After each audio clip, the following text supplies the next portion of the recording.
message sous-jacent, le problème sous-jacent à cela, c'est ma réalité ne correspond pas à la vision que j'ai de moi-même. C'est ce que vous dites en réalité. La question comment puis-je concrétiser mes buts sous-entend comment puis-je atteindre mes buts plus rapidement. Vous vous demandez comment puis-je concrétiser cette vision, cet avenir que je peux voir dans mon esprit. Comment puis-je m'en rapprocher? Comment puis-je y arriver plus rapidement? Et ça ne se passe pas aussi rapidement que vous l'aviez souhaité. C'est pour ça que vous êtes frustré. C'est pour ça que vous dites comment faire en sorte que ça arrive. Donc maintenant vous allez regarder deux choses. D'abord vous avez la réalité et puis vous avez la vision. Avant toute chose vous devez vous demander, cette vision, ne serait-ce tout simplement pas une vision ou une attente irréaliste que vous avez créée? Je vais vous donner le parfait exemple. Disons qu'en ce moment vous gagnez 50 000 $ par an et vous vous fixez l'objectif de devenir millionnaire dans 3 mois. Peut-être que vous pouvez le faire, peut-être pas. Mais ceci est probablement un objectif irréaliste. Et lorsque vous vous fixez des objectifs comme celui-ci, devinez quoi?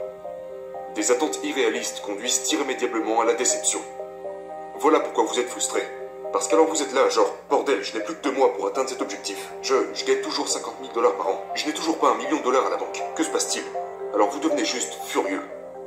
Parce qu'en vous fixant des attentes irréalistes, vous ne faites que vous préparer à échouer.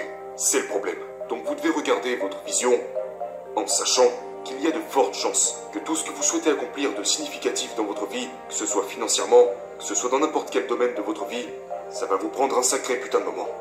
Ça prend du temps. Donc, vous devez être suffisamment réaliste, avoir une pensée précise pour en revenir à réfléchir et devenir riche, pour vous dire, tu sais quoi, je pense que ça va me prendre 5 bonnes années, peut-être même 7 bonnes années. Ok, ça va aller. Respirez profondément. Ça va vous prendre 7 putains d'années. Peut-être que vous ferez face à quelques conneries d'ici là. Peut-être que ça vous prendra 10 ans. Ok, ça va me prendre 10 ans. Ça me laisse pas mal de temps. C'est ok. Du moment que je fais des pas en avant. Chaque jour, chaque semaine, chaque mois. Je me rapproche de plus en plus de cette vision. Vous faites ce qu'il faut pour que ça arrive. Maintenant, de l'autre côté, la deuxième chose est la réalité. Voici votre vision. Vous vous demandez pourquoi vous n'y arrivez pas, qu'est-ce qu'il se passe. Je veux que vous regardiez vos compétences actuelles. Disons que vous jouez au basketball et que vous voulez gagner le championnat. Vous voulez gagner ce match. Ce que vous dites c'est, comment se fait-il que je n'ai pas gagné ce championnat? Bordel, je me suis entraîné chaque putain de jour. J'ai fait des tours de piste, etc. Mais cela n'a rien à voir avec le fait de gagner le championnat. Est-ce que vous avez vraiment amélioré vos compétences? Avez-vous appris à mieux dribbler? Avez-vous appris à mieux tirer? À mieux dunker? À mieux passer la balle? À mieux travailler en équipe? À travers vos entraînements? L'endurance, la vitesse, ok? L'explosivité? Avez-vous travaillé sur vos sauts, votre détente verticale? Regardez-vous vraiment vos compétences pour ce qu'elles sont et faites-vous vraiment ce que vous avez à faire pour les développer et atteindre vos buts plus rapidement, étape par étape. Il y a des chances pour que ce que vous dites c'est « je n'arrive pas à atteindre mes objectifs alors que je fais énormément de choses ». Mais la vérité c'est que vos compétences ne sont pas assez bonnes. Vous ne consacrez pas assez de temps et n'investissez pas les efforts, les ressources et même l'argent nécessaires pour améliorer vos compétences, vos capacités. Vous devez les améliorer pour pouvoir vous dire « tu sais quoi, maintenant je peux tirer avec plus de précision.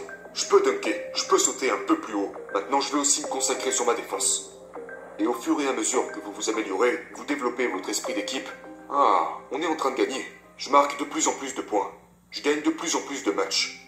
Et tôt ou tard, c'est comme ça que vous arrivez à votre objectif ultime, à ce match de championnat. Et ensuite, si vous êtes concentré, si vous êtes focalisé tel un rayon laser, si vous êtes suffisamment préparé, vous arrivez à ce match de championnat, vous vous retrouvez face à votre adversaire, vous surpassez votre adversaire et boum, vous atteignez votre objectif. Votre vision est désormais une réalité. C'est de ça dont je parle. Donc il ne s'agit pas de juste être occupé, de faire tout un tas de choses et de devenir frustré. Réfléchissez un peu plus profondément. Regardez à l'intérieur de vous. Est-ce que mes attentes sont irréalistes? Est-ce que je devrais pas ajuster ça un petit peu? Regardez à l'intérieur. Et réalisez que vous avez peut-être besoin de travailler sur vos compétences. J'ai besoin de suivre une formation. J'ai besoin de conseils. J'ai besoin de suivre des cours. Travaillez sur ça. Et c'est en faisant ça qu'on évite la frustration. C'est en faisant ça qu'on atteint nos objectifs. Vous n'atteignez pas vos objectifs seulement en travaillant, en étant constamment occupé. Non, vous atteignez vos objectifs en ajustant vos pensées et en perfectionnant votre jeu mental.